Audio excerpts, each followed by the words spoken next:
আনিস রহমান আশরাফি হুজুর একটা কথাই বলছিল, স্বার্থপর এই দুনিয়ায় খোদার কসম কারো জন্য কেউ থামে না। স্বার্থপর এই দুনিয়া, খোদার কসম কারো জন্য থামে না। বড় স্বার্থপর। হ্যাঁ, যেদিন বাপের জানাজা পড়ে, যেদিন বাপের লাশ কবরে দাফন করে, সেদিনও বংশধর সন্তান ছেলে মেয়ে ঘন্টাখানিক 2-4 ঘন্টা কাইন্দা কাটটা হইল, রাতের বেলা ঠিকই ভাত খায়। হ্যাঁ, পাশের ঘর থেকে খানা আনে, আবার ওরা ঠিকই খায়। স্বার্থপর দুনিয়া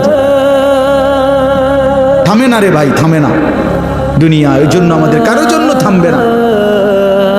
তুমি আমি মরে গেলে শেষ।